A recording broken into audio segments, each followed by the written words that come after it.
Muy buenos días a todos. Espero que se encuentren muy bien el día de hoy. De parte del equipo de Mercadeo Ciesa, le agradecemos a todos por su asistencia. Para nosotros es muy valiosa la participación de ustedes en estos espacios. Bueno, para empezar, quisiéramos disculparnos con ustedes por no prender nuestra cámara. Hemos tenido unas fallas en el aplicativo que nos impiden prender la cámara, entonces, pues no lo vamos a hacer.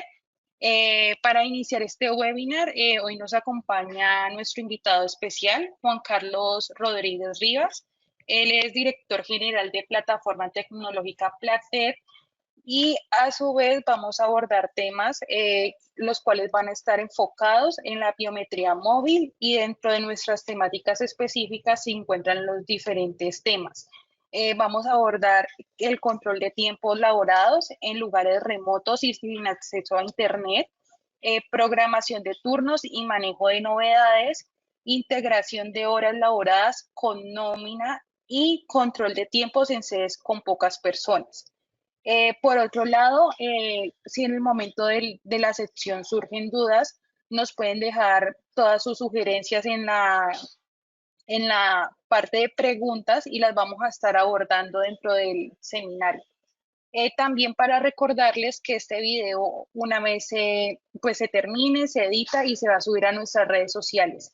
También para recomendarles que al momento de terminar el seminario web va a aparecer una pequeña encuesta para que por favor nos puedan ayudar a llenarlas y poder contribuir. Entonces, siendo más, va a empezar a hablar Juan. Entonces,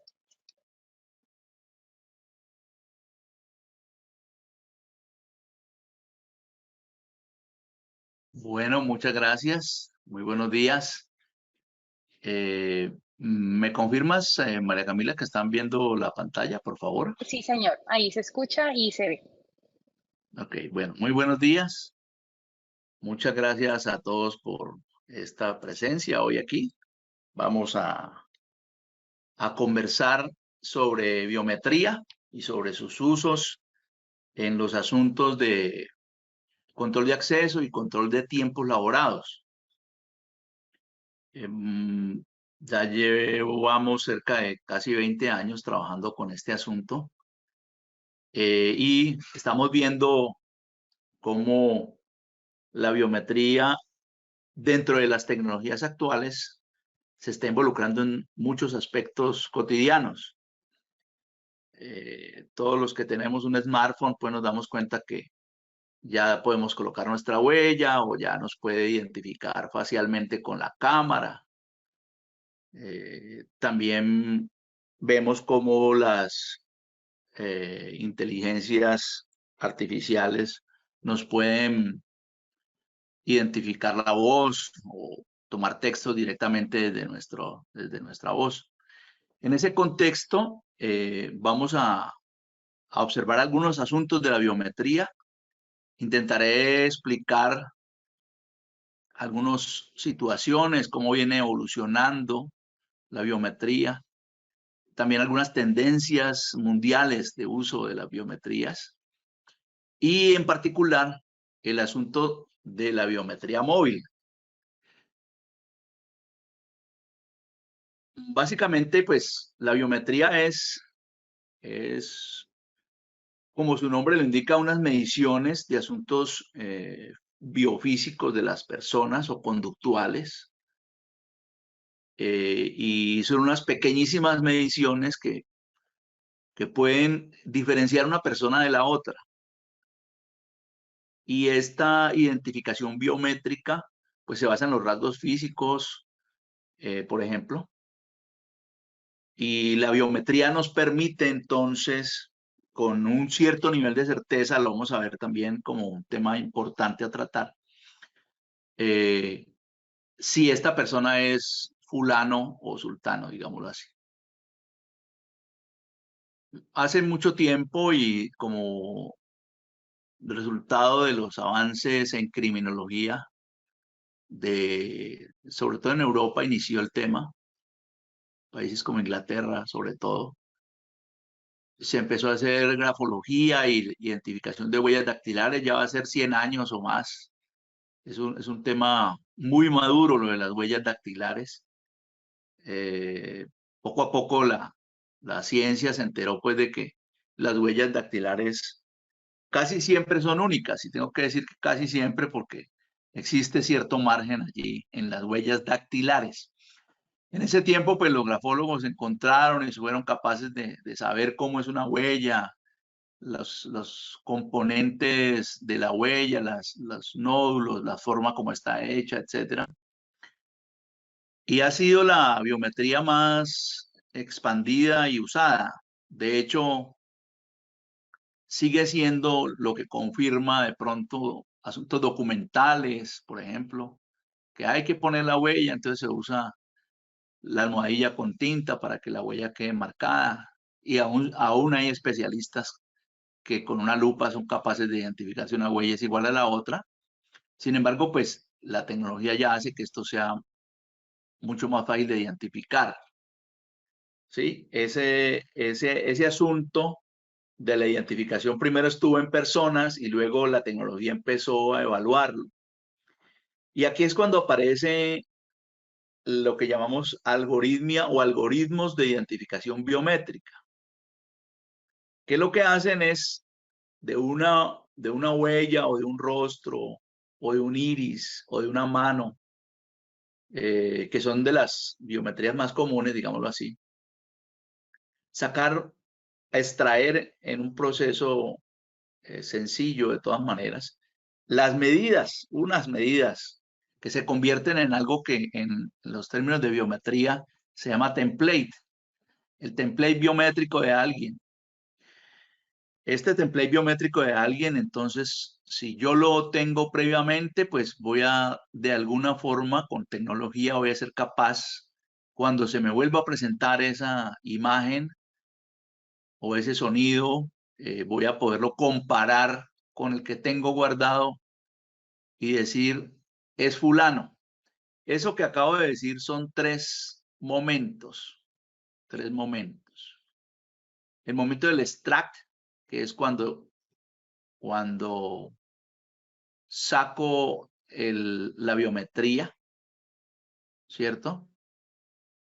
El momento del match, que es cuando lo comparo y lo encuentro, ¿sí? Me faltó el del medio, que es el de almacenamiento. Entonces, extraigo la biometría, la guardo y luego la comparo y la encuentro. Esos tres momentos ocurren en todas las biometrías.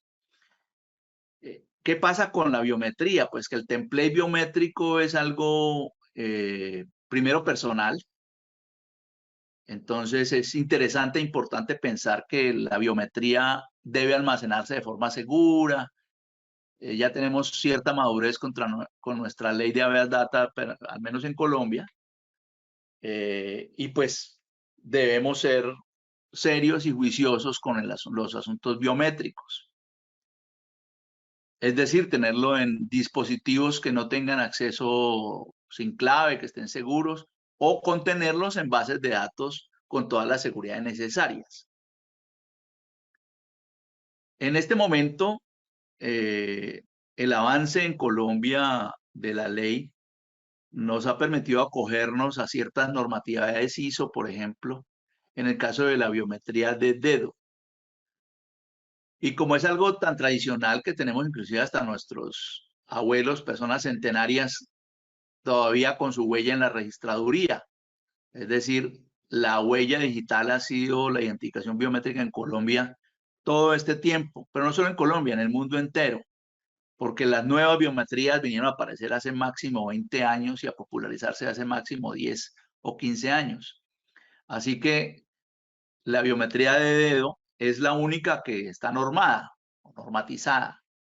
Y en este momento las huellas biométricas, en teoría, de todos nosotros, reposan en la Registraduría Nacional, y eso ocurre en los otros países.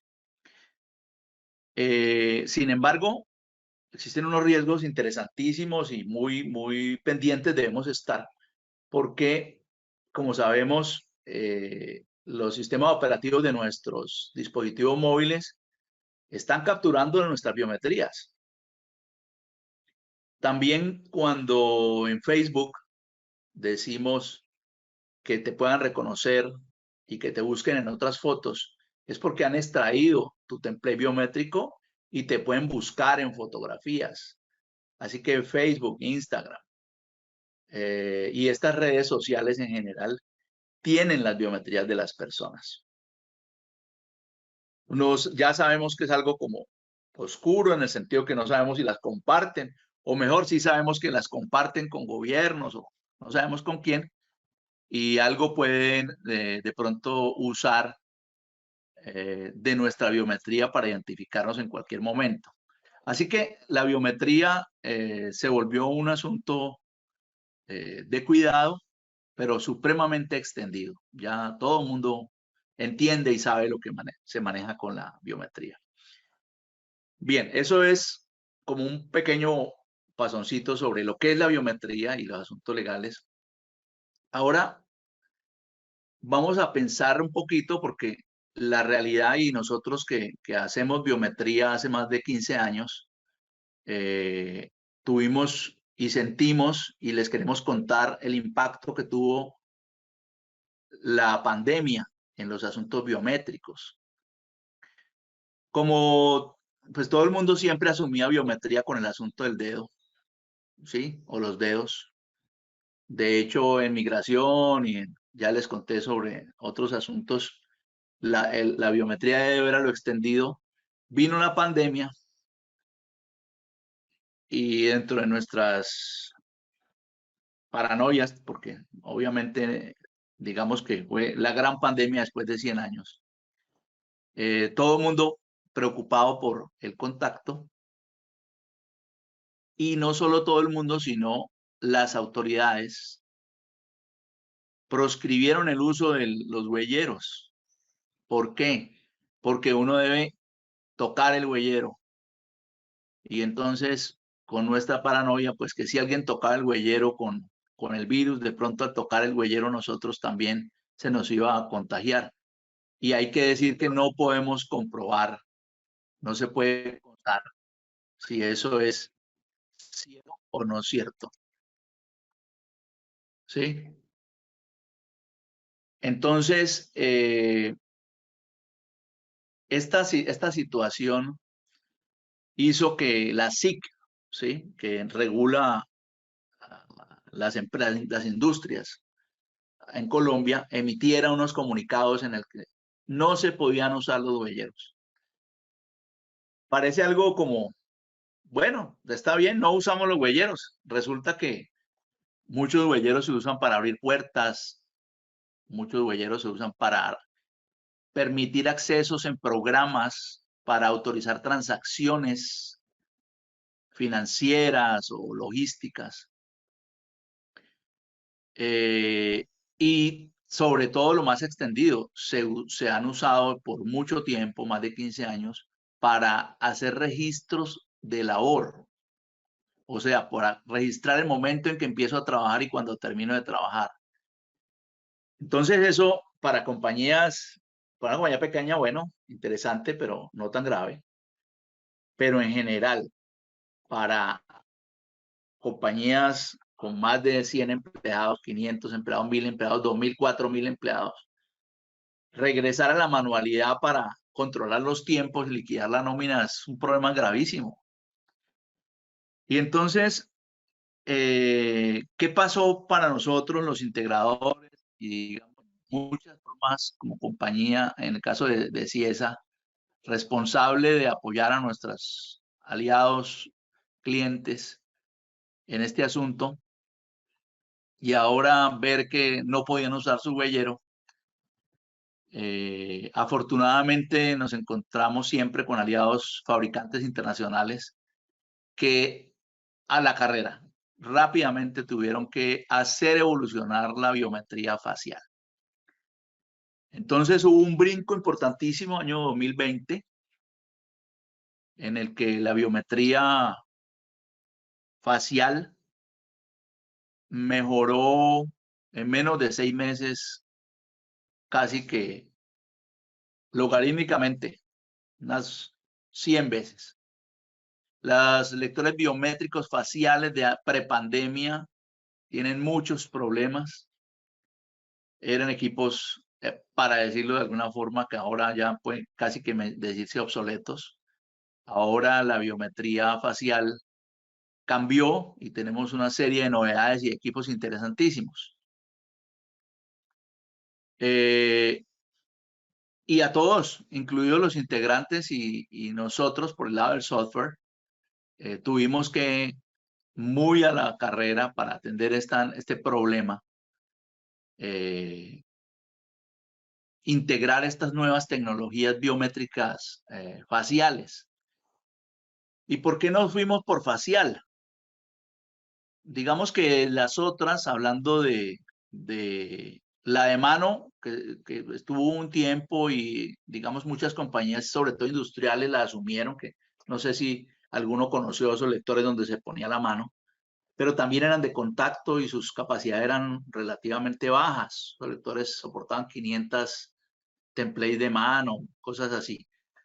Entonces, necesitamos integrarnos con estas nuevas tecnologías, y las otras eran costosas. Hay, por ejemplo, identificación de venas, identificaciones de iris, y los equipos eran supremamente costosos. En la pandemia, las máquinas, curiosamente, y eso debido a la necesidad de cambio, bajaron de precio de una forma impresionante. Una máquina facial que costaba 3, 4 millones de pesos cayó a 1 millón, 1,5 millones de pesos por mitad. Y eso permitió que apoyáramos reemplazo de la tecnología anterior, y adicionalmente se logró, o los fabricantes incluyeron unos asuntos de comunicaciones que no tenían los lectores anteriores. Ahora estos lectores biométricos faciales se pueden comunicar vía servicios web o a través de APIs remotas por conexiones con Internet. ¿Eso en qué escenario nos coloca?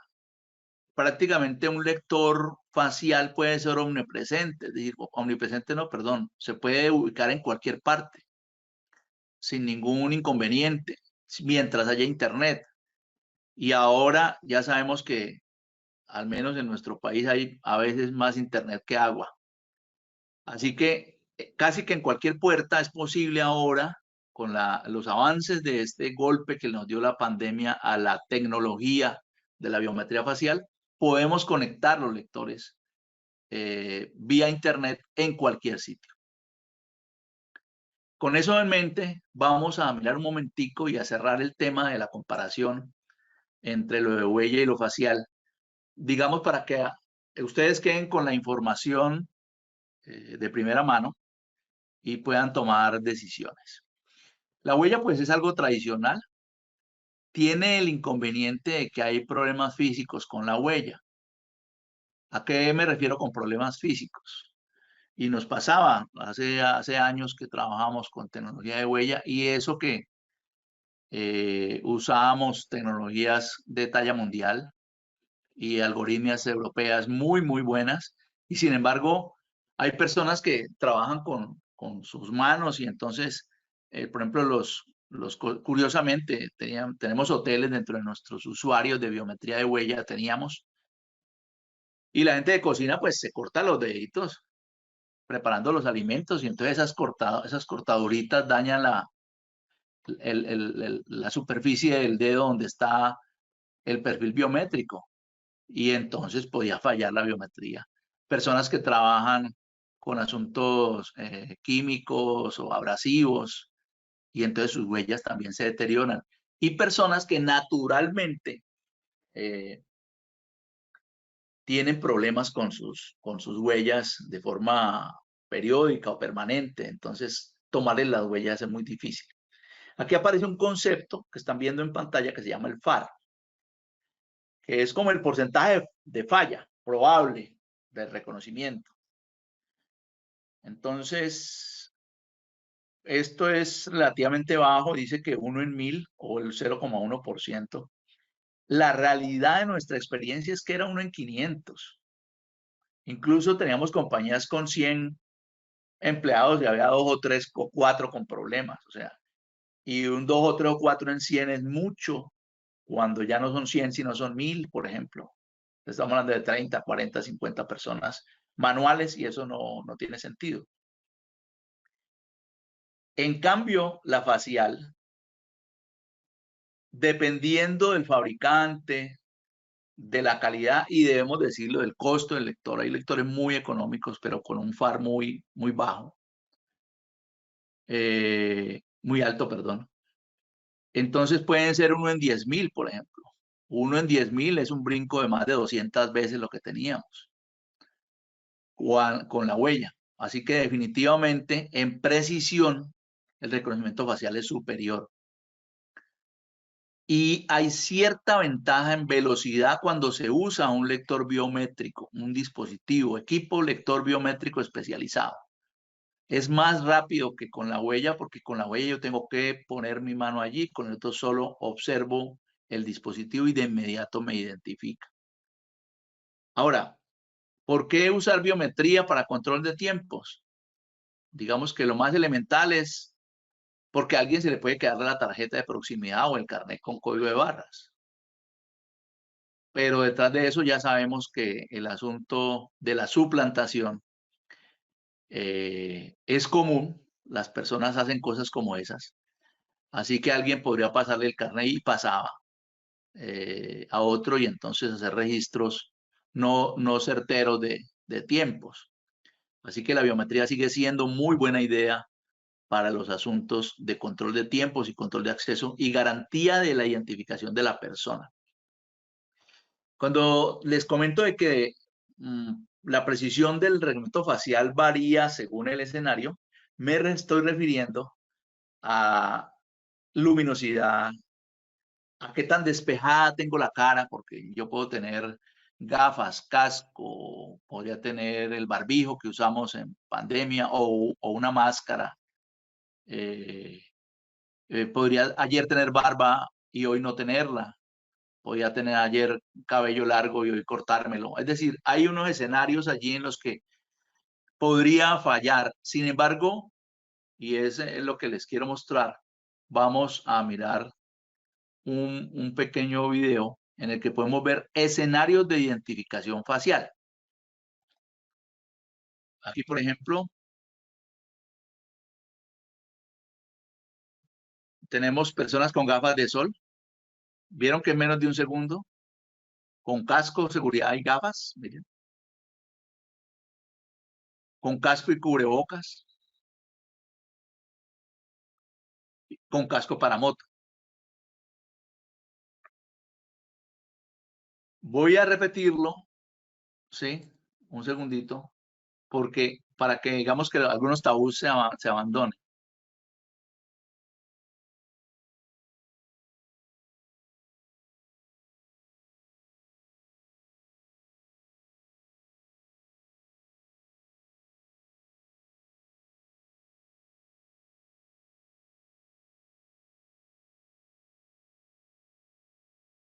Lo que sí le quiero contar es que no todos los lectores son capaces de tal precisión. Y si definitivamente el enrolamiento, que ahora no lo he mencionado, pero es un tema importante. El enrolamiento es el momento en el que yo le hago la toma biométrica, ya sea la foto, la mano, los dedos, y la guardo para poderlo identificar después. Ese momento de enrolamiento tiene que hacerse muy bien hecho. Nuestros consultores implementadores son expertos y en el momento de hacer el enrolamiento les dirán qué hay que hacer, qué cosas tener en cuenta y no abandonar las buenas prácticas para lograr que inclusive a esta persona con un casco de moto en el que solo se le ve una franja del rostro pueda hacerlo. Ahora, si esa persona le pone gafas y ya no, tampoco vamos a exagerar. Y la verdad es que este dispositivo en particular pues es muy veloz, es un poco más costoso, los otros te pueden encontrar. Y también tenemos situaciones en las que, bueno, la persona se puede bajar el barbijo un momentico, o quitar el casco, o quitar las gafas un momento. Tampoco es, pues, un mayor inconveniente. Sin embargo, podría tardarse un poco más cuando las personas tienen algo de cobertura en la zona en la que queremos hacer el reconocimiento. Bien, Hablemos entonces ahora sí para enfocarnos en dispositivos biométricos faciales y luego vamos a hablar del asunto mobile. Los equipos de biometría son como el que acabamos de mirar, ¿ya? La biometría nueva hace verificaciones en menos de un segundo realmente, en menos de un segundo. Y los dispositivos biométricos como este tienen unas capacidades y eso eleva sus precios o los pone en ciertos escenarios, pero digamos que nos abre un poco el abanico de qué es lo que hay que comprar. Hay lectores biométricos de 50.000 rostros, de 20.000, de 10.000, de 6.000, de 1.500, de 500. Y pues si vamos a colocar un dispositivo biométrico facial para control de acceso a un área donde van a estar 20 personas, pues no voy a comprar el de 20.000 ni el de 10.000. No es necesario. ¿Sí? Entonces, primer asunto, la capacidad. ¿Y por qué hablamos de la capacidad? Porque la biometría en los equipos de biometría ocurre en el equipo. Ocurre en el equipo. El template biométrico del equipo está guardado, de las personas está guardado en el equipo. Y sí está guardado con clave, y sí está guardado en una base de datos, y sí es seguro, si nadie tiene, si digamos la clave no se comparte, está seguro allí.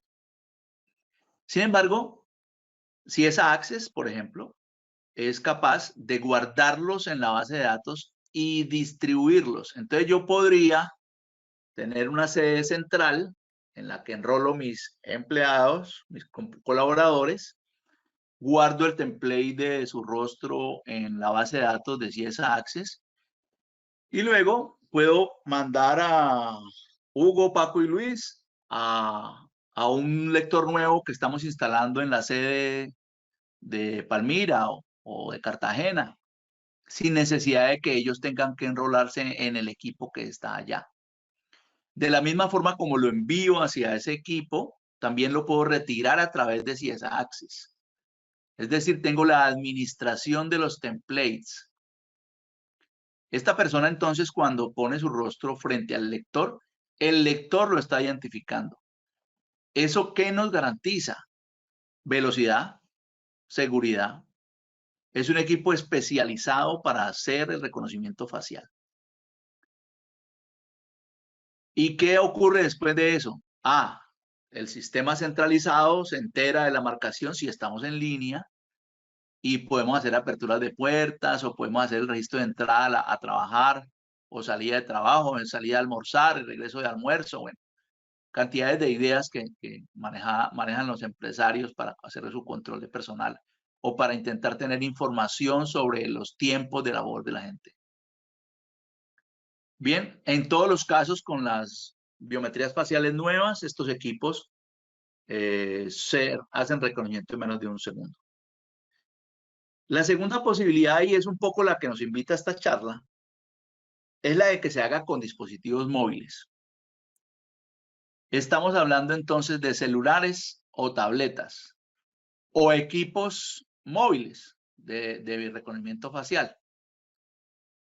Quiere decir entonces que el dispositivo lo puede identificar. Al igual que en el equipo biométrico, la biometría de la persona está en el celular. Ahí tenemos una ventaja interesante.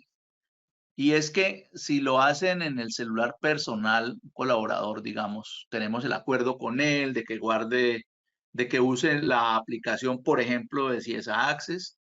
Cuando él se enrole en su celular, la biometría no se va a mover a ningún otro sitio.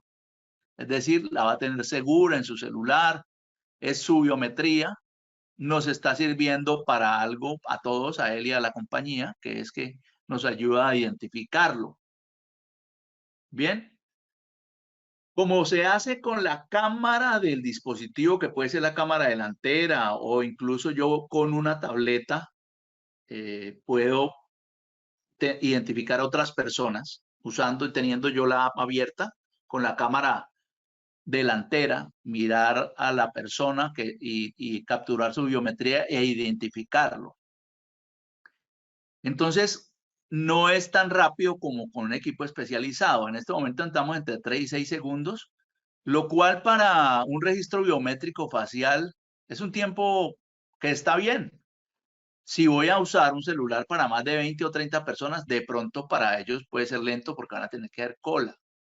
O más de 20, porque quiero contarles que ya CIESA Access en particular tiene más de 6.500 personas registrando biométricamente facial de forma móvil. Y la verdad es que tenemos montajes muy interesantes en campo, que ahorita cuando hablemos de dónde se puede usar la biometría móvil, les vamos a contar. Pero tenemos cuadrillas, por ejemplo, en campo con 20 personas, con una sola tableta y haciendo sus registros en algo que hace poco era impensable, pues. Básicamente tocaba mandar en papelito los registros de tiempos.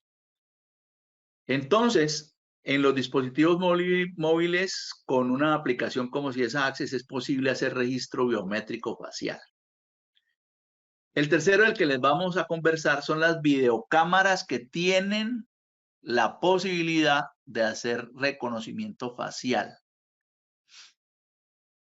Las videocámaras, esto ha evolucionado muchísimo. Antes era algo como de ficción en películas setenteras, pues, que eran capaces de ir verificando los rostros y en caliente ir mirando y comparando, y eso ya no es así, es una tecnología comercializada completamente y es una tecnología abaratada, hay que decirlo. Son cámaras que pueden estar alrededor de $1.000, un poco más, que no es dinero, teniendo en cuenta lo siguiente, que antes había que comprar las cámaras y tener un servidor y unos algoritmos costosísimos que procesaban las imágenes y tener una comunicación en línea con la cámara y una serie de situaciones de analítica, que es como se llama esa capacidad de las cámaras de hacer cosas, que requerían una infraestructura muy costosa. Entonces, básicamente, solo gobiernos y de pronto grandes corporaciones se atrevían a usar identificación biométrica facial con videocámaras. Ahora no, y por un asunto que les quiero contar. Como les expliqué, esta cámara necesitaba servidores de datos y algoritmos y procesamientos. Ahora, para las videocámaras se usa un asunto que se llama analítica de borde. ¿Y qué es la analítica de borde? Quiere decir que el algoritmo y todo ocurre en la cámara. Entonces, no hay más. Si yo tengo las fotografías en la cámara me identifica a la persona de una forma muy rápida. Y para estas tres situaciones ya vamos a ver unos videos. ¿Dónde usar videocámaras? Bueno, muy interesante. Algunas compañías, por ejemplo, obviamente sin dar nombres, nos dicen, no, pero es que me interesa saber cuándo salen los fulanos, las personas, los colaboradores del área de casino, por ejemplo. Entonces, pues podemos colocar una videocámara con biometría facial allí y nos damos cuenta a qué horas va saliendo la gente del casino. No, lo que pasa es que yo enrolé a un conductor de un camión y él me lleva el camión allá al sitio de carga y le voy a hacer una carga que vale 500 millones de pesos. Yo necesito garantizar que quede conductor si es la persona que se me presentó, no haya sea que se me gemelee en el carro. Entonces, podemos colocar una videocámara allá, por un lado, para que el conductor simplemente al asomarse o le digamos que mire la cámara, podamos identificarlo a distancia, 5 metros, 8 metros. Porque los lectores, equipos de biometría, funcionan a máximo 2 metros. Máximo 2 metros, 2 metros y medio. Entonces, las videocámaras empiezan a tener cierto rol dentro de los conceptos de CIESA Access y dentro de lo que es la seguridad y con los nuevos costos. Entonces, estos son los dispositivos biométricos faciales, equipos fijos de biometría, equipos móviles, dentro de dispositivos móviles como smartphone y tabletas, y videocámaras que ya se encuentran integradas con la suite de CIESA Access. Bien. Vamos entonces a observar diversas biometrías. Y por ejemplo vemos una biometría facial en un lector de acceso. No sé si notaron la velocidad, es algo supremamente rápido. Vamos a mirarlo de nuevo. Perdón. Qué pena. Qué pena que me equivoqué aquí. Eso, ok.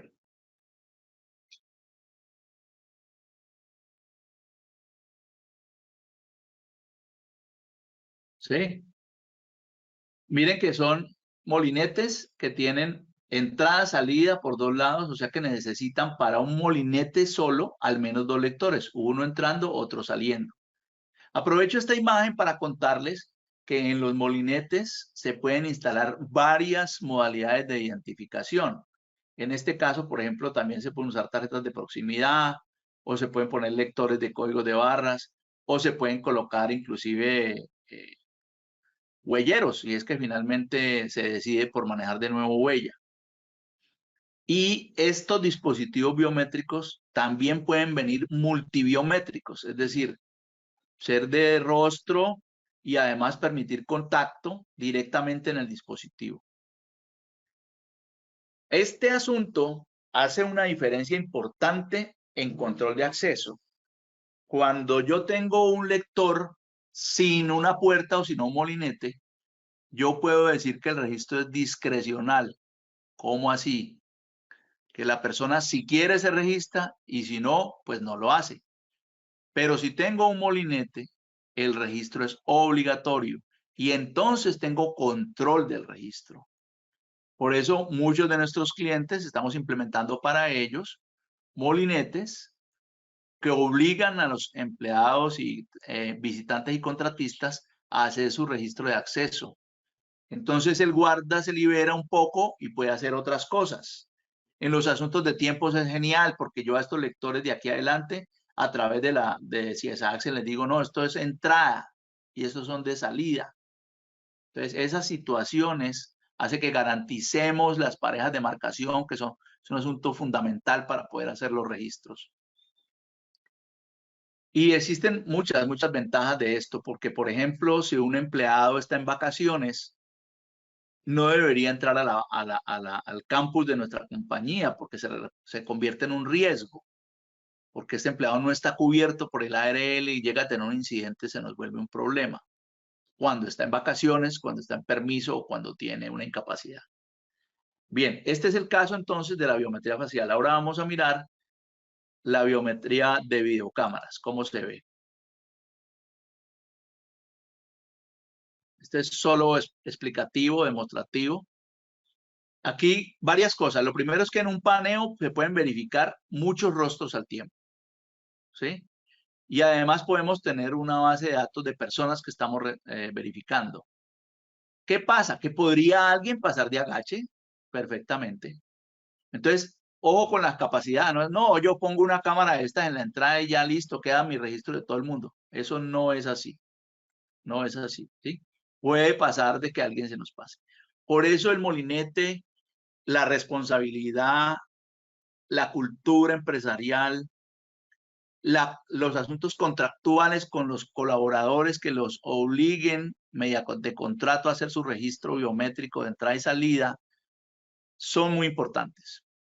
La videocámara aún no es una excelente idea para tiempos, pero para control de tiempos, pero sí sirve para otras situaciones y por eso las traje a esta charla. Bien, veamos lo que es Mavoic. Este es un ejemplo con CSA Access. Hay un empleado o un ejecutivo que se encuentra fuera de la compañía, ¿cierto? Llegó a su sitio de labor,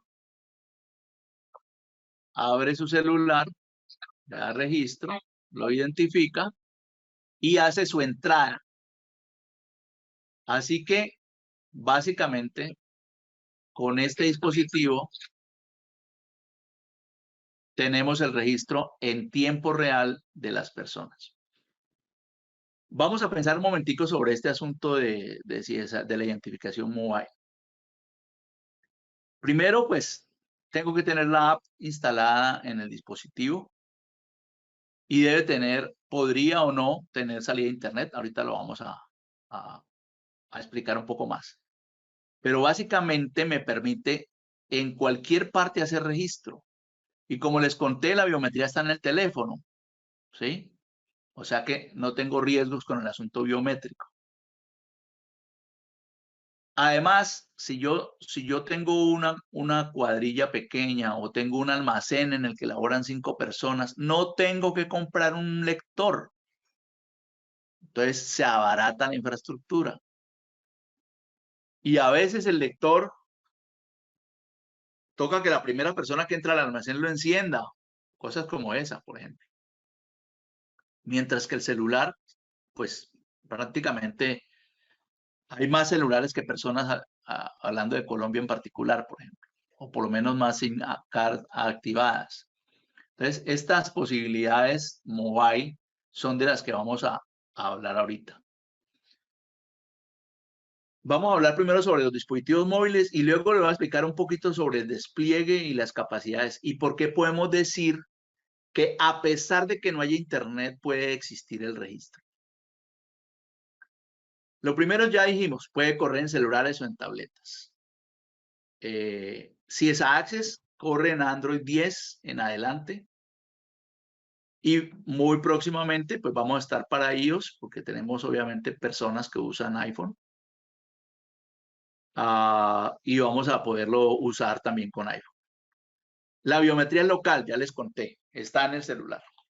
Se puede usar la cámara trasera o la delantera. Ya evolucionó de tal forma que yo no puedo ponerle una fotografía y que él me identifique la persona. Eso ya no lo hace.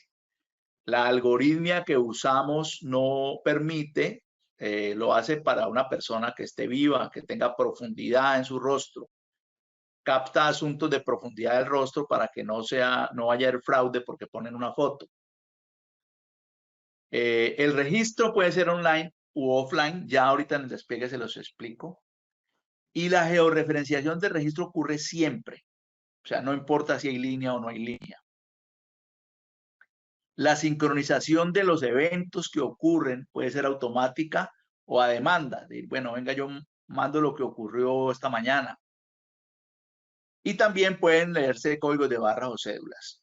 Y cuando tengo si es Access instalado, si es Access Mobile instalado en el celular, la tableta, puedo hacer más cosas, como por ejemplo registrar contratistas y que en línea se les valide si tienen su EPS, su ARL, su AFP, su contrato en regla. Es decir, no solamente la biometría mobile sirve para hacer registros de tiempos, también sirve para hacer registros de autorizaciones de trabajo.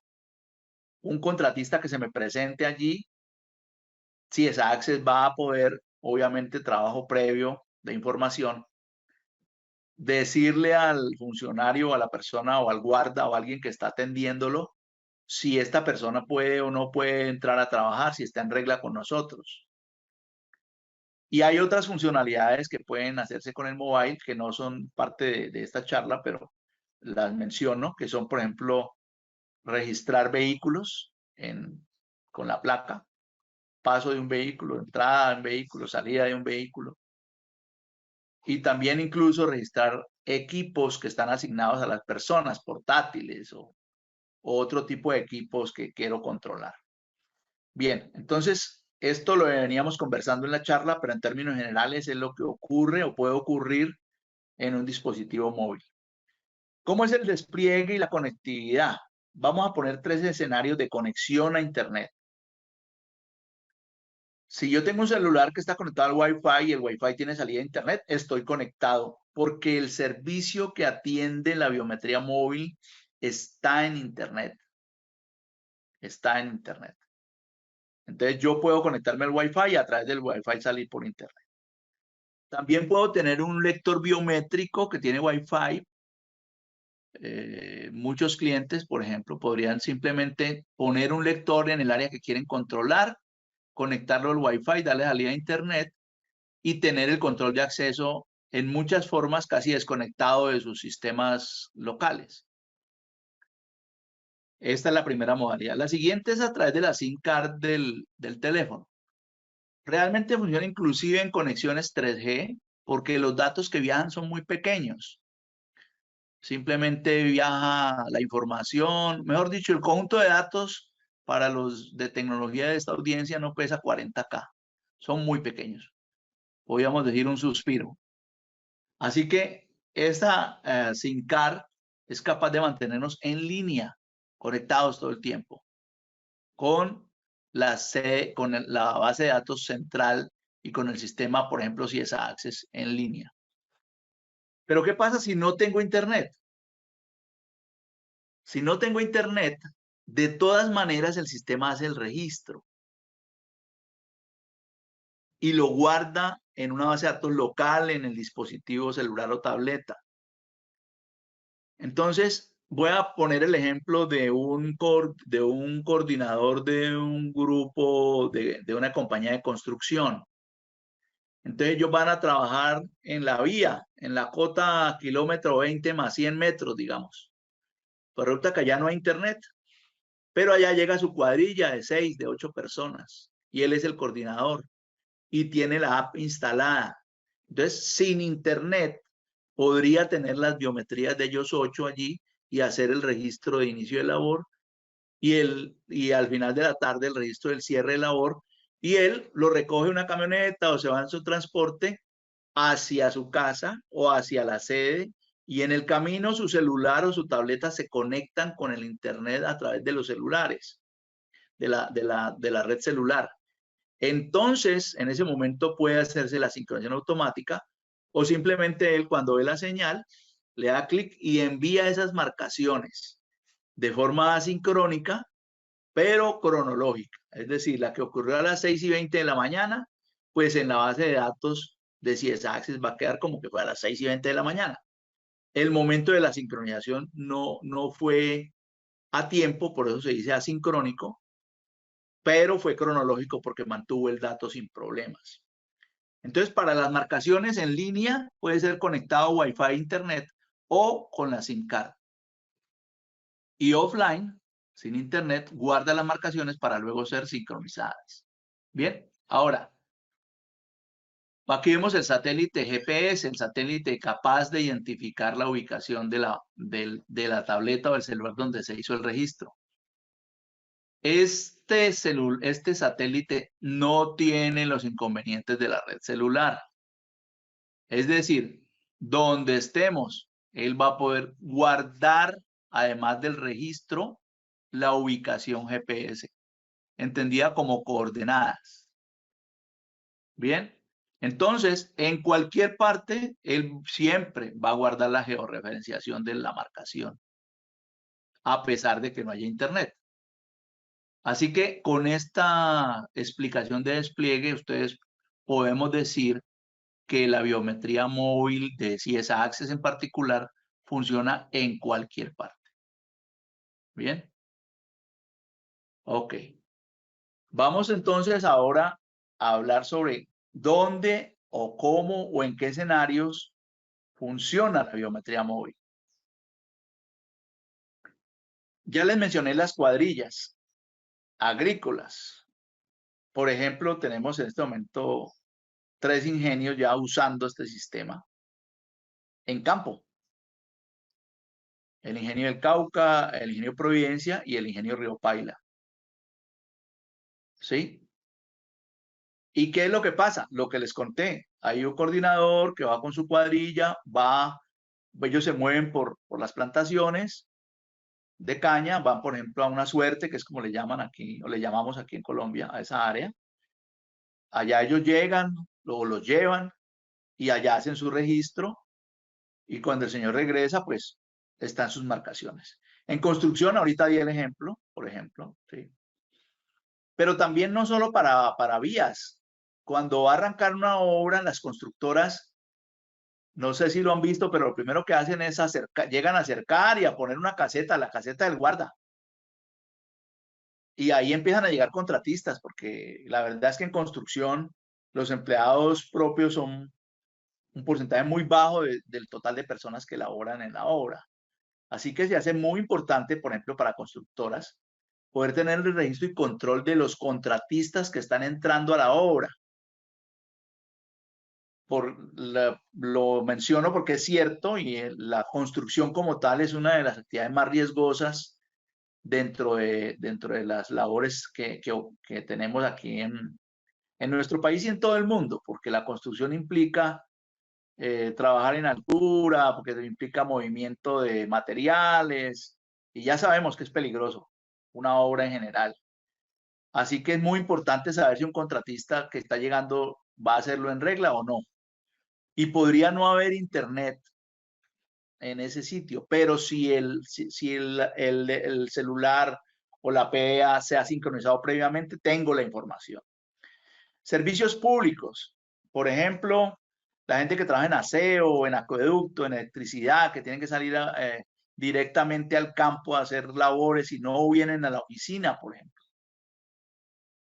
Ese es el concepto de cuadrillas. El concepto de homework. Ahora hablamos de trabajo híbrido, pero yo mando híbrido a personas a la casa y allá en la casa no está el lector biométrico. Y de todas maneras es un registro con el que debo alimentar el sistema CSA Access para poder que me liquide tiempo. Pues perfectamente esta persona en su casa podría hacer su registro en el celular. ¿Qué pasa? También, y lo coloco en la misma clasificación, puede ser que trabaje en varias sedes. Entonces él es como itinerante, por ejemplo. Una persona que trabaja en mercadeo, por ejemplo, o que trabaja, se reporta en un sitio y va a laborar a otra oficina, o es mensajero de varias de las oficinas. En cualquier caso, poder registrarse biométricamente de forma móvil nos va a servir. Para comerciales, visitadores médicos, tomadores de pedidos, mercadeístas, como lo mencioné, que salen derecho con alguna ruta. Y esto no es un control de rutas, porque sí existen ya controles de ruta, pero específicamente para controlar el tiempo sirve. En el tema de vehículos y rutas y pasajeros, por ejemplo, empresas de transporte en particular.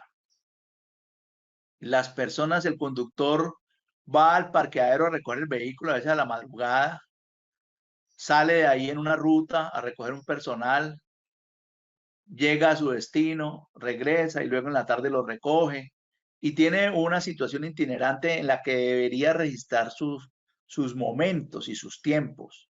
Así que para conductores, por ejemplo, en particular, la biometría móvil es ideal. Nos va a resolver el asunto de sus tiempos.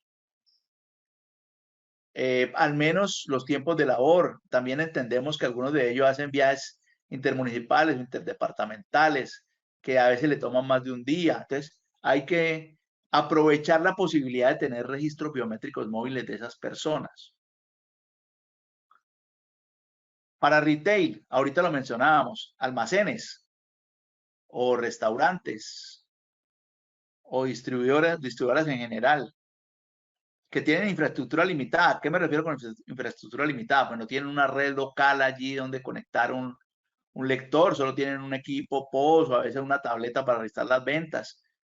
Entonces es interesante e importante el despliegue porque básicamente tenga la app, configúrela, enrole las personas que ya se las enviamos por si es Access y empiecen a marcar. Es un despliegue supremamente rápido y económico porque nuevamente no necesitamos comprar equipo. A veces los volúmenes de gente no dan, digamos, costo-beneficio. Entonces, retail es otro de nuestros probables focos. Y para cerrar lo de georreferenciación, está el asunto de la geocerca, que además nos dice dónde hizo el registro. Estamos por liberar ya versiones en la que vamos a poder, de acuerdo con el sitio donde marque, inclusive asociar el centro de operaciones o la unidad de negocio en la que ese día laboró la persona, como un dato enriquecedor de lo que se va para la nómina. El concepto de geocerca es que yo tengo unas coordenadas de un sitio y en el sistema le puedo configurar la geocerca, que le digo simplemente es de 50 o de 20 o de 100 metros a la redonda del sitio. Entonces, cuando alguien haga marcación dentro de la geocerca, para el sistema de registro va a quedar que esa persona estaba en ese sitio. Esto es supremamente útil para las compañías que tienen muchas sedes, para las compañías que trabajan con cuadrillas afuera, para la gente que trabaja comerciales que deben hacer rutas en particular. Es posible manejar esto para la gente de rutas de vehículos, saber si está arrancando la ruta, lo puedo saber porque le hago una geocerca donde él inicia y tenemos una geocerca donde descarga a las personas, o sea que tenemos los dos registros. Estas son algunas de las aplicaciones para la biometría móvil, pero en general podrían usarse para cualquier tipo de registro de tiempos o de acceso. Bien, vamos a observar un momentico este video y ya les voy a hablar sobre él.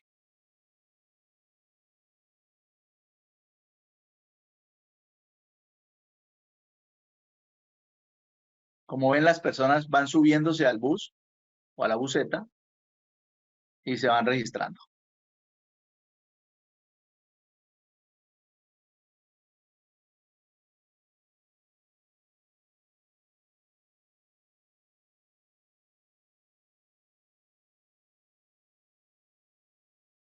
Bien, ¿qué vemos en este video? ¿Qué situaciones ocurren? Primero que es una identificación facial con un dispositivo, ¿no? Eso lo podemos observar. Segundo que es móvil porque pues está en el bus. Él se va a mover con el bus. Pero ¿por qué colocarlo en el bus? Vamos a dar unos 2 o 3 motivos por los que las compañías nos están demandando este tipo de soluciones. El primero es que algunos acuerdos laborales indican que el tiempo de la hora la persona arranca desde que se sube al bus. Eso es una situación, lo hemos visto en algunas convenciones sindicales, algunas situaciones. O básicamente si yo trabajo en campo, pues me tienen que llevar hacia el campo y ese tiempo en el que yo me tardo para llegar al sitio de la plantación, que puede ser media hora, 1 hora, 2 horas, o al tiempo que llego a la granja, pues es un tiempo que me lo pagan. Entonces debería registrarme desde el momento en que me subo al bus. Esa es la primera situación en la que vale este tipo de montaje. La segunda es la siguiente, y es que en los buses de las empresas a veces se sube cualquiera. Inclusive hay ejemplos muy especiales, van para una compañía vecina y se suben en el bus de la compañía vecina y se bajan ahí en la entrada y entran a la otra empresa. Es decir, se subió a nuestro bus, hablemos de como si fuéramos empresa, una persona que no es ni empleada nuestra. A veces se suben contratistas. ¿Sí? ¿Y qué puede pasar? Inclusive, a veces se sube gente en vacaciones porque necesita dar una vuelta a la empresa o ya saben que la ruta pasa por ahí. O ayer a Hugo lo despidieron y hoy él se subió al bus. El conductor no sabía que Hugo ya no trabajaba con la empresa. Entonces, ¿qué pasa si personas no reconocidas por la compañía o no autorizadas se suben a un bus? Pues que el bus se puede accidentar. Y si el bus se accidenta, la compañía es solidaria o corresponsable de lo que les ocurra. Y digamos que si todos están cubiertos por la ARL, tenemos, aparte de las pérdidas de tiempo y no hablo de humanas, porque estoy hablando de un accidente, de pronto no necesariamente con muertos, pero un accidente. El ARL cubre a esas personas, pero ¿y si iban ahí personas sin ARL, por ejemplo? Entonces se vuelve importante conocer esto. Un tercer motivo, porque algunas compañías de transporte de pasajeros para empresas cobran por pasajero. Entonces, a la hora de ir a cobrar, son con planillas, mientras que con esto está en línea. Y hay una cierta certeza, porque es biométrico, de que al menos la persona estuvo ahí al frente. Si ya se hizo, registró y no se subió y se lo cobraron a la compañía, pues ya como es otro tema como de procedimiento. pero básicamente la ruta la podría cobrar la empresa con lo que registró de personas que se subieron a la ruta. Y un último y a lo mejor desconocida situación, y es que en el momento en que hay un accidente con el vehículo, inmediatamente algunos entes gubernamentales van a entrar a preguntarnos quiénes iban en ese bus. Y nuestra respuesta no puede ser con titubeos, porque es nuestra responsabilidad. Por ahora hubo un incidente importante y una intervención de la UGGP que hizo que un cliente esté ahora muy apurado porque le ayudemos con esta solución, pero es algo que no lo sabíamos y se puede presentar. Entonces, estos son escenarios en los que este tipo de movilidad puede servir. Este equipo podría ser el de los que tienen SIM card y funcionan en línea. Podría tener Wi-Fi y el bus tener internet, o tener Wi-Fi y el conductor compartirle desde su celular datos, por ejemplo. Y este equipo nosotros hacemos un montaje en el que se conecta con la batería del vehículo. Entonces, esto funciona con corriente directa. Así que no es algo ni muy costoso, porque si ustedes lo notaron en una cajita aquí con un par de LEDs, no es tan costoso y se puede usar bien. ¿Hacia dónde vamos con la biometría móvil? Ya para ir cerrando la charla, y espero por favor tengan sus preguntas listas. Nos regresaríamos en el momento que se necesite alguno de los slides. Pues como les dije, para registrar centros de costo o unidades de negocio de una vez allí en el sistema. Aún en un futuro muy cercano, para registrar actividades, por ejemplo, estoy en el torno o me cambian la fresa, hablando de maquinaria, o inicio la ruta, o salgo a almorzar, regreso de almorzar, o salgo para donde el cliente, o llego donde el cliente, salgo de donde el cliente, llego a la empresa. O sea, que aparte de registrarme biométricamente, con un clic yo pueda seleccionar una actividad predeterminada. El asunto de la autogestión ya empezamos a liberarlo, y quiere decir que en una app las personas van a poder, por ejemplo, solicitar un permiso, solicitar un cambio de turno o observar su programación de turnos, o solicitar un cambio con un compañero de turno, e incluso observar cómo van sus extras, ¿sí? Todo esto se podría hacer desde autogestión que ya no es biométrico, pero acompaña la biometría móvil. Y seguramente ya estamos observando y vamos hacia poder registrar destajo, porque algunos pagos a veces dependen, por ejemplo, del rol.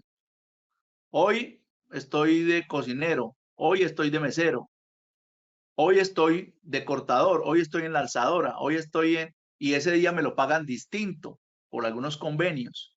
Pero también puedo como destajo incluso registrar. Si yo soy un cortador de fruto de palma, por ejemplo, me pueden pagar por racimo.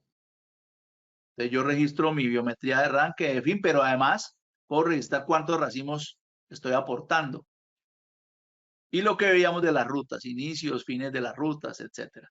Esto es hacia dónde va la biometría móvil. Son cosas que ya se están construyendo, algunas ya están construidas y vamos a irlas liberando para el beneficio de los registros de las compañías. Bien, este fue el tema. Este es un último tip que les comento sobre la biometría de palma de mano. En este momento vieron que todo se enfocó a biometría facial. Sin embargo, se puede prever que en el futuro haya alguna normativa, pues, con el asunto de que es mi rostro y esas cosas. Entonces, está tomando fuerza esta biometría. ¿En qué consiste esta biometría? Es que el lector es capaz de yo poner la mano al frente sin contacto y me identifique. Las pruebas que hemos hecho es que es igual de veloz que el del rostro, con un FAR muy cercano al del rostro. Y además le da la privacidad al usuario. porque con la palma de la mano en una foto, sí nadie puede decir que soy yo. Es bastante difícil, pues casi imposible. A menos de que tenga la biometría de la palma de mi mano. Entonces no tengo que proveer mi rostro, por decirlo de alguna forma. Hacia allá va el asunto. Walmart está haciendo unos pilotos muy exitosos, les han salido hasta ahora, incluso para pago con la palma de la mano y para fidelización, identificación de las personas y lo que compran y cada cuánto compran, esas cosas. Y estamos ya revisando cómo integrarlo con dispositivos móviles o con otros sistemas de control de acceso. Algunos de los dispositivos que hemos suministrado a nuestros clientes de CIESA Access ya tienen esta tecnología e incluso se usan como alternativa cuando tenemos algún problema de identificación, porque en toda la charla no he mencionado el asunto de raza, que en biometría facial es algo significativo. ¿Cómo así? Es decir, personas de raza negra, de raza india, de raza amarilla, o nosotros mestizos. En general, las razas, no necesariamente todos los algoritmos de identificación funcionan igual. De hecho, ha habido demandas en Estados Unidos y en Europa porque la algoritmia no trabaja bien con la raza negra, la de ellos. La nuestra está más que probada. Tenemos 12.000, entre 12.000 y 20.000 personas diariamente registrando, por ejemplo, en Incauca, Providencia. Son muchísimas personas y tenemos uno o dos o tres o cuatro personas con algún inconveniente al que tocó darle una alternativa o que volviéndolo a reenrolar se resolvió. O sea que esto lo menciono para que sepan hacia dónde va el asunto. Eso se va a tardar, pero sepan lo que parece ser la línea que sigue y pues la idea de estos webinars es darles información que se tiene y que les puede servir en el futuro. Bien. Ahora sí, con muchísimo gusto, María Camila, podemos atender preguntas. 9:20, ¿vamos bien? Listo, Juan. Por el momento solamente una pregunta y de una vez aprovechamos si las personas tienen alguna duda que la puedan dejar por medio del chat. Bueno, Hugo nos dice si la identificación facial móvil puede funcionar en zonas donde no hay conexión a Internet. Bueno, tú le podrías contestar.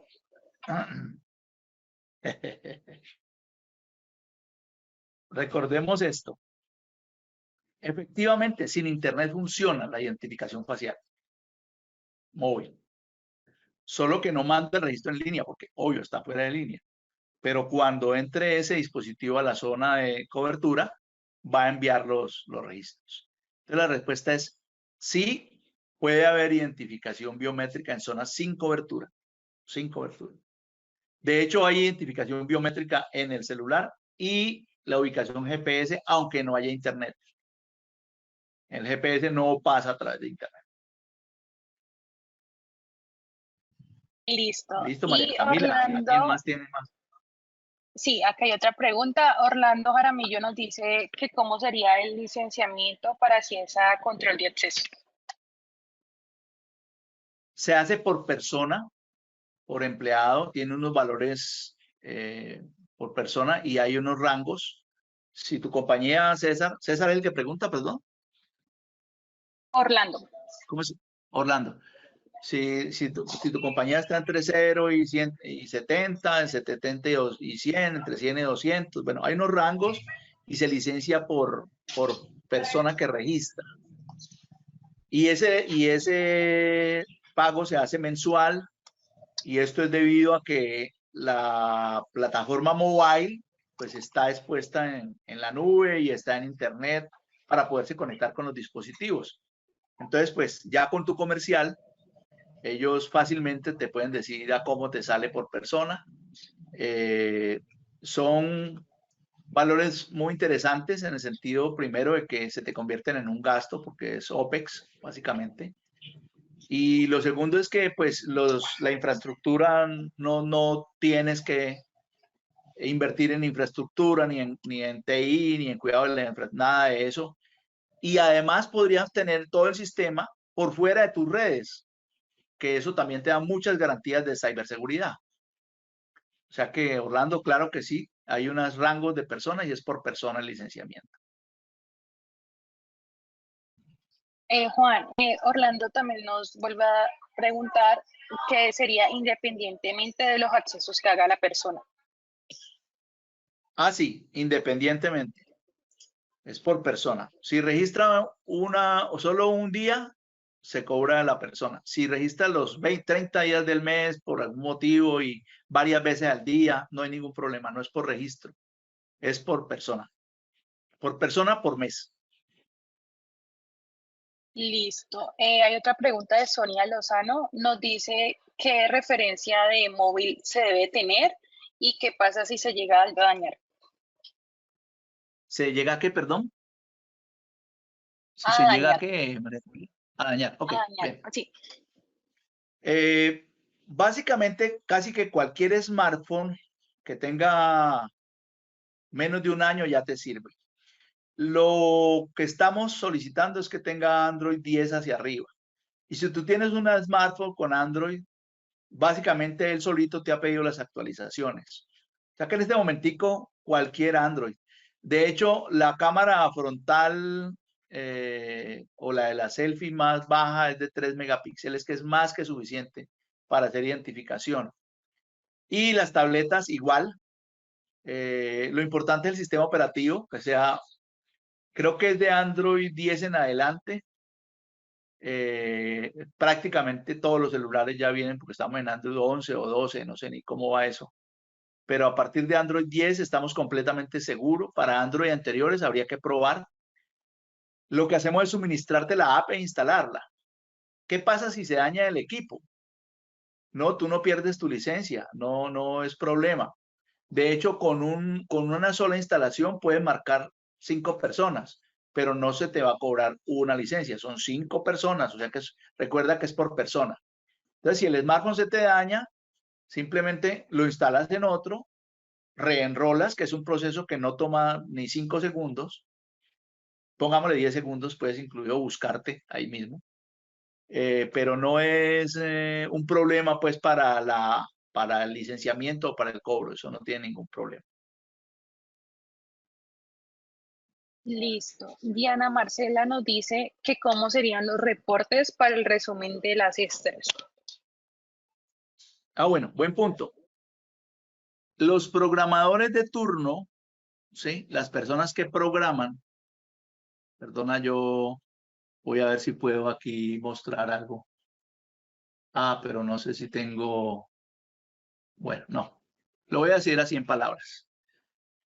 Los coordinadores programan los turnos de las personas, ¿no? Si los registros ya llegaron a la base de datos, cada turno tiene una hora de entrada aproximada y una hora de salida aproximada. ¿Por qué decimos aproximada? Porque hay unos márgenes, ¿no, Diana? Hay unos márgenes de entrada y de salida. Y también hay un margen en el que se permite, voy a mostrar el programador, que ya pasaron por aquí, muy amables.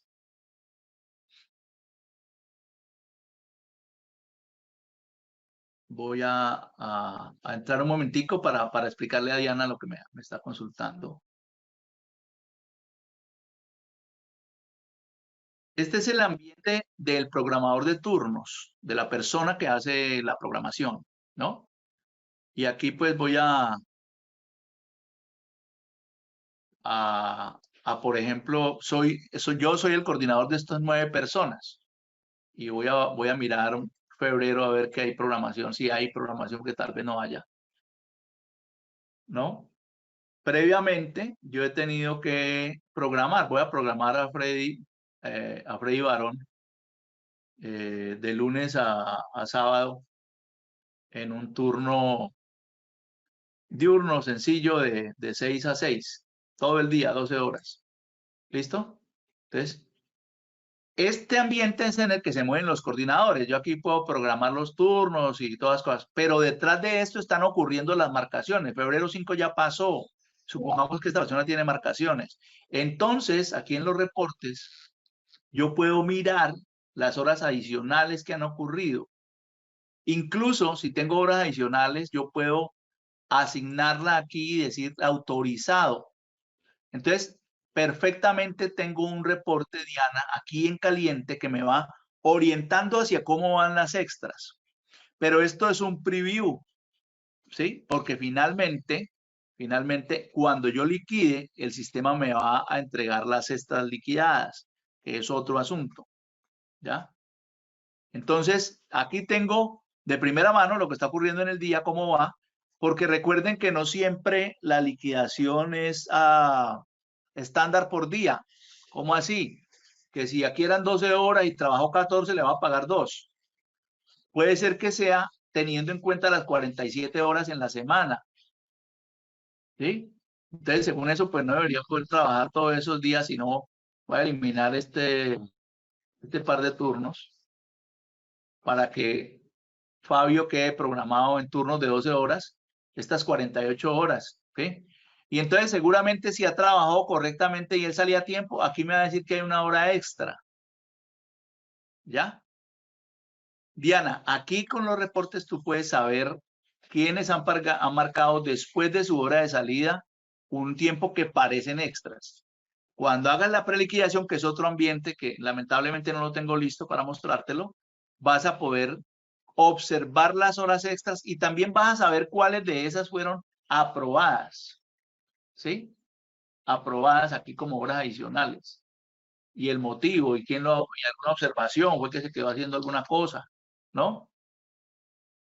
Entonces, en línea con las marcaciones de mobile, vas a poder estar observando, inclusive reportando, ¿sí? Las entradas tarde, las salidas temprano, las ausencias, las horas adicionales que son las extras, el total de horas trabajadas, la gente que marcó pero no tenía turno por aquí por error del coordinador o por descoordinación, o quién marcó y no hay turno en ese día. Todo eso lo vas a poder observar aquí. También vas a poder adicionarle centros de costo, unidades de negocio, a un día de planeación de trabajo en particular, que no va a ser de pronto el centro de costo tradicional, ¿ya? Esto lo haces aquí y en el módulo de preliquidación vas a poder mirar cuántas extras van y aprobarlas y que las envía a la nómina. También te podemos ayudar para que te reporte cuando se está pasando de las extras máximas permitidas. Aquí me están pasando, muchas gracias por la colaboración, una ayudita en la que te va a mostrar más o menos cómo se ve el reporte de preliquidación. ¿Ok?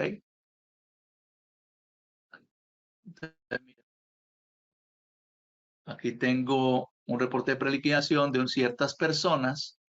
Esta persona, Julián Caro, aquí están, salió temprano este día por algún motivo. Tiene una interrupción de un permiso no remunerado.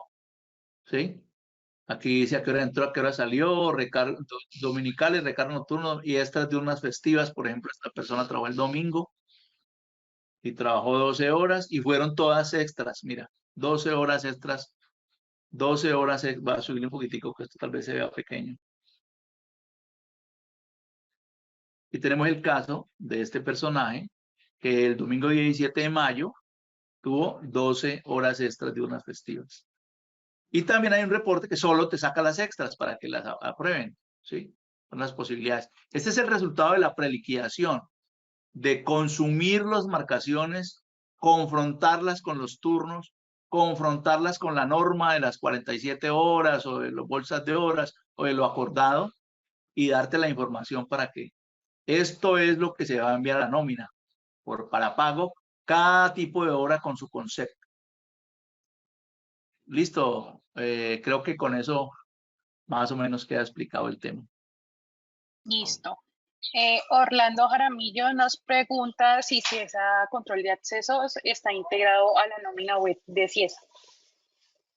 Sí, está integrado y en las dos direcciones necesarias. Cuando se crea un empleado, ya directamente cae a CIESA Access para su control con todos sus datos, datos personales, identificación, centro de costo, cargo, por ejemplo. Y cuando se hace la liquidación, el sistema lo pasa a través de servicios a la nómina. Listo. Luis Alberto nos dice, hola Juan, ¿cómo manejamos los turnos que suceden cuando se tiene un cambio en el día? Por ejemplo, El turno es a las 10 de la noche del viernes 29 de febrero a 6 de la mañana del 1 de marzo. Discúlpame, ¿qué pasa o cómo se hace el cambio? No entendí. ¿Qué Sí, pasa si cambia de día?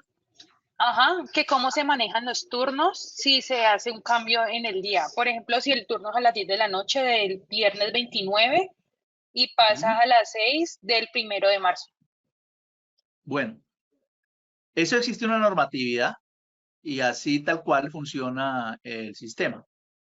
Si la persona entró, hablamos de que el ejemplo que nos dio fue con abril a mayo, por ejemplo, hablemos de febrero para marzo, que está más fácil, hoy 29, que es último día. Listo.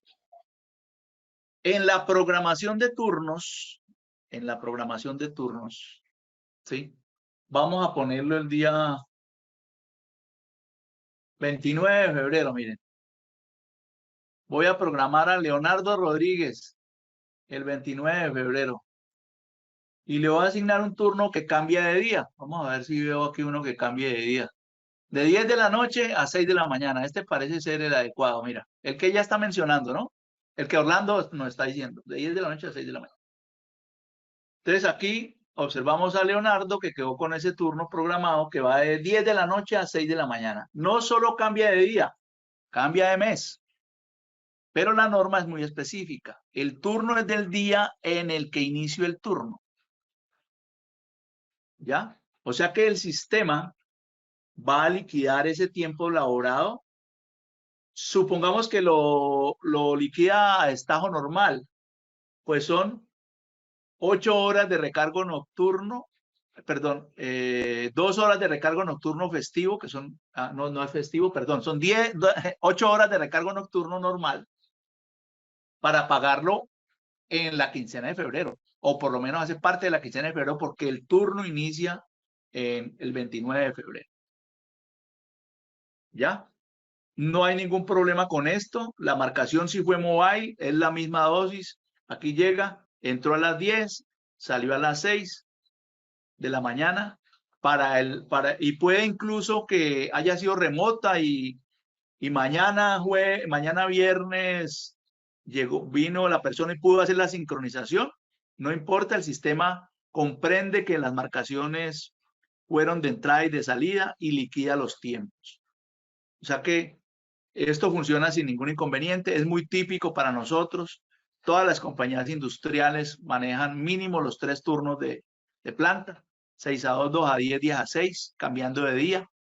Tenemos muchísimas compañías de seguridad física que también usan 12 horas, compañías de servicios, compañías inclusive agrícolas que tienen turnos de este tipo. Bien. O sea que no hay inconveniente con ese manejo y perfectamente se puede programar y usar. Creo que Orlando, esa es como la respuesta. No sé si quedó clara o si no, vuelves y me preguntas algo más. Listo. Él también, Luis, nos dice que efectivamente la empresa de él maneja los 3 turnos, de 6 a 2, de 2 a 10 y de 10 a 6. Ok, bien. Entonces, como Listo. lo acaban de constatar, pues yo puedo aquí programar la gente sin ningún problema y los turnos son muchísimos, son básicamente los que necesites. ¿Sí? De 7 de la mañana a 5 de la tarde, por ejemplo. 4 de la tarde, perdón. Así de sencillo se hacen las programaciones y aprovecho que estamos pues atentos aquí y les voy a contar algo más que hace el programador de turnos, que es esta persona que tiene un turno que arranca a las 7 de la mañana, me pide un permiso, yo puedo asignarle una interrupción que sea del tipo licencia remunerada porque es un permiso para, para el médico y le digo que va de 7 de la mañana a 9 de la mañana, que es el permiso que le estoy dando para que vaya a su cita, y le digo que es una cita médica, y le digo que es remunerado, y le va a aceptar. Y entonces este día yo lo observo con esta interrupción, y además el sistema no está esperando que la persona marque a las 7, sino a las 9, ¿ya? Porque a las 9 es que quedó de llegar. Y acá voy observando el acumulado de aquí, que este tiene 48 horas programadas y 2 horas de interrupción, por ejemplo. ¿Bien? Listo, María Camila. ¿Qué más tienes? Listo. Acá Danilo Vallejo nos dice, tengo un pendiente y son las autorizaciones que debo tener en documentación con los datos sensibles de los rostros para enrolar y para que se borre cuando el colaborador sale de la compañía en caso de personas gemelas. Bueno, para personas gemelas, dispositivos, el dispositivo es el que logra hacer esto. Y tengo que decirlo, es un dispositivo costoso comparativamente. Una máquina de las normales de 2 millones, 1.800.000 pesos puede confundirse con un par de gemelos. En el caso de los gemelos, nuestra recomendación es usar algún otro tipo de identificación que provea el dispositivo o comprar el que es capaz de diferenciar gemelos, pues es una máquina de 5 millones de pesos. Pues es una máquina que le va a durar muchísimo, muy fina y además resuelve lo de los gemelos. Y con respecto a los rostros, cuando una persona se inactiva en el sistema CIESA Access, él va a los lectores y los retira de allí. ¿Sí? Retira los rostros. Y para la autorización del manejo del rostro, en el caso de los empleados es sencillo porque es una anotación adicional en el contrato. Nosotros sí. O el sistema también prevé, les voy a mostrar, creo que tengo algo por aquí, también prevé que la persona autorice el manejo de sus datos personales firmando en el sistema, ya les muestro, con una tableta de capturadora de firmas. ¿Qué es esto?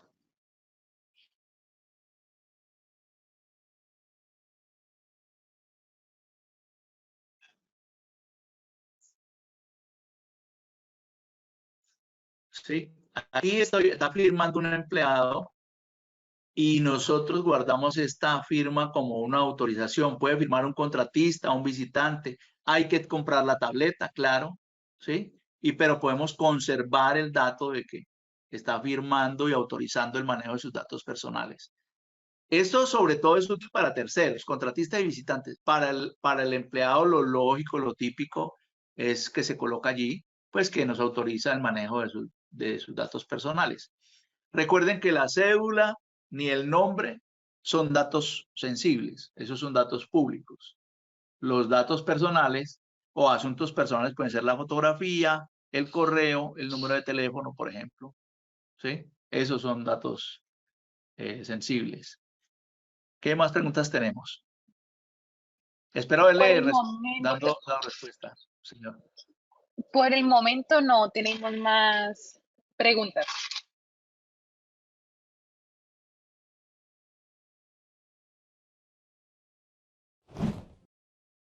CIESA. Juntos, más simple.